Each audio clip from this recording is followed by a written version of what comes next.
Hi friends, welcome to SPR media works. ఒకప్పుడు తెలుగుదేశం పార్టీకి బలమైన కోట 2019లో వైఎస్ఆర్సీపీ చేతికి వెళ్ళింది. కానీ 5 ఏళ్ళు తిరిగేసరికి మళ్ళీ టీడీపీ వైపు నిలిచింది.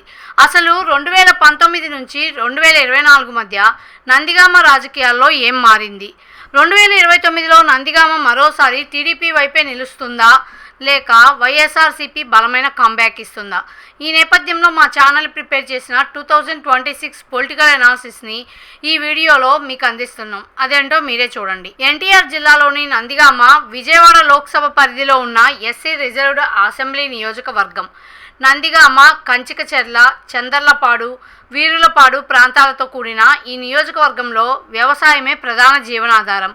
వరి, పత్తి, మిరప, మొక్కజొన్నతో పాటు ఉద్యాన పంటలు కూడా ఇక్కడ ఆర్థిక వ్యవస్థలో కీలకం. విజయవాడ, హైదరాబాద్ జాతీయ రహదారి ప్రభావం కారణంగా వ్యాపారులు, ఉద్యోగులు, రవాణా రంగం, మధ్యతరగతి ఓటర్లు కూడా ఎన్నికల ఫలితాన్ని ప్రభావితం చేస్తారు.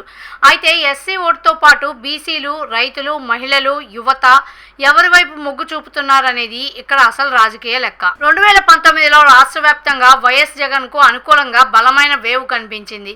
నందిగామలో వైఎస్ఆర్సీపీ అభ్యర్థి మొండితోక జగన్మోహన్ రావు గారు 87,493 ఓట్లు సాధించి విజయం పొందారు. టీడీపీ అభ్యర్థి తంగిరాల సౌమ్య గారికి 76,612 ఓట్లు వచ్చాయి. దాంతో వైఎస్ఆర్సీపీ 10,881 ఓట్ల మెజారిటీతో నందిగామని సొంతం చేసుకుంది. జగన్ ప్రభంజనం, సంక్షేమ హామీలు, గ్రామీణ పేదలు, మహిళలు, ఎస్సీ వర్గాల మద్దతు వైఎస్ఆర్సీపీ విజయానికి బలంగా పనిచేశాయి. కానీ 2024 వచ్చేసరికి రాజకీయ దృశ్యం పూర్తిగా మారిపోయింది. 2024లో తంగిరాల సౌమ్య గారు 1,02,201 ఓట్లు సాధించగా మొండితోక జగన్మోహన్ రావు గారికి 74,806 ఓట్లు వచ్చాయి. ఫలితంగా టీడీపీ 27,395 ఓట్ల మెజారిటీతో నందిగామను తిరిగి దక్కించుకుంది. అంటే టీడీపీ ఓట్లు సుమారు 25,000కు పైగా పెరగగా వైఎస్ఆర్సీపీ ఓట్లు దాదాపు 12,000కు పైగా తగ్గాయి.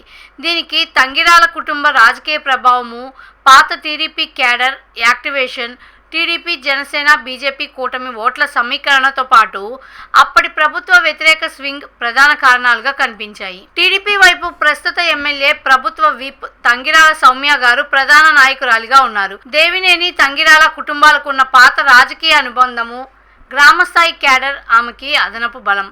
వైఎస్ఆర్సీపీ వైపు మాజీ ఎమ్మెల్యే డాక్టర్ మొండితోక జగన్మోహన్ రావు గారు ప్రధాన నాయకునిగా కొనసాగుతున్నారు. 2019లో గెలిచిన అనుభవం, గ్రామీణ ప్రాంతాల్లో వ్యక్తిగత పరిచయాలు, సంక్షేమ లబ్ధిదారులతో ఉన్న అనుబంధం ఆయన బలం. టీడీపీకి సిట్టింగ్ ఎమ్మెల్యే ప్రయోజనం, తంగిరాల కుటుంబ ప్రభావము, బలమైన గ్రామస్థాయి క్యాడర్, కూటమి ఓట్ల సమీకరణ ప్రధాన బలాలు. నందిగామ పట్టణం, కంచికచెర్ల వ్యాపార వర్గాలు, మధ్యతరగతి యువ ఓటర్లలో టీడీపీకి ప్రస్తుతం అనుకూలంగా కనిపిస్తుంది. అయితే 2024లో వచ్చిన భారీ మెజారిటీనే 2029లోనూ కొనసాగడం సులభం కాదు. రోడ్లు, డ్రైనేజీ, తాగునీరు, సాగునీరు, ఉద్యోగాలు వంటి సమస్యలకి స్పష్టమైన పరిష్కారం కనిపించకపోతే సిట్టింగ్ ఎమ్మెల్యేపై వ్యతిరేకత పెరిగే అవకాశం ఉంది. వైఎస్ఆర్సీపీకి సంక్షేమ రాజకీయ ఇమేజ్, మహిళలు, ఎస్సీలు, గ్రామీణ పేద కుటుంబాల్లో ఉన్న పాత మద్దతు ప్రధాన బలాలు. మొండితోక జగన్మోహన్ రావు గారికి నియోజకవర్గంపై ఉన్న అవగాహన కూడా పార్టీకి ఉపయోగపడవచ్చు.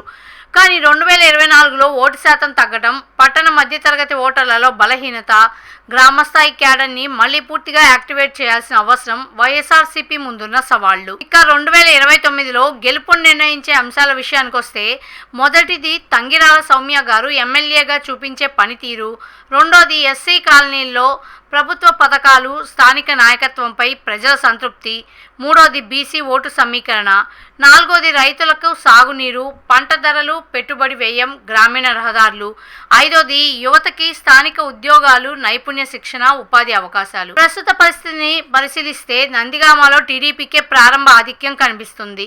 తంగిరాల సౌమ్య గారు సిట్టింగ్ ఎమ్మెల్యేగా, ప్రభుత్వ విప్గా ఉండటం టీడీపీకి పాలనాపరమైన ప్రయోజనం. కేంద్రీయ విద్యాలయం, తాగునీరు, రహదారి ప్రాజెక్టులపై ప్రయత్నాలు కూడా చర్చలో ఉన్నాయి. అదే సమయంలో మొండితోక జగన్మోహన్ రావు గారు రాజకీయంగా యాక్టివ్గా కొనసాగుతూ స్థానిక సమస్యలపై ప్రభుత్వాన్ని ప్రశ్నిస్తున్నారు. కాబట్టి వైఎస్ఆర్సీపీ పోటీ నుంచి పూర్తిగా బయటపడిందని చెప్పలేం. మా విశ్లేషణ ప్రకారం ప్రస్తుతానికి టీడీపీకే అడ్వాంటేజ్ ఉంది. అయితే 2024లో వచ్చిన మెజారిటీ 2029లో కూడా అలానే కొనసాగుతుందని ఇప్పుడే నిర్ణయించలేం. టీడీపీ అభివృద్ధిని చూపించగలిగితే ఆధిక్యం కొనసాగొచ్చు.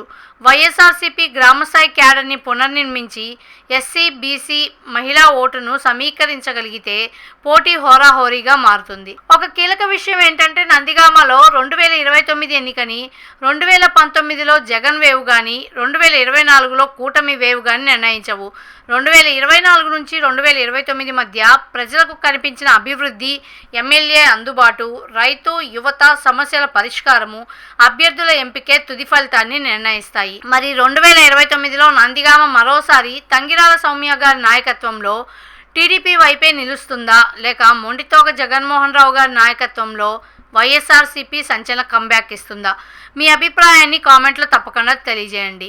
ఇలాంటి పొలిటికల్ అనాలిసిస్ కోసం ఎస్పీఆర్ మీడియా వర్క్స్ ఛానల్ని సబ్స్క్రైబ్ చేసుకోండి. మరో ఇంట్రెస్టింగ్ పొలిటికల్ అనాలిసిస్తో మళ్ళీ కలుద్దాం. Thanks for watching.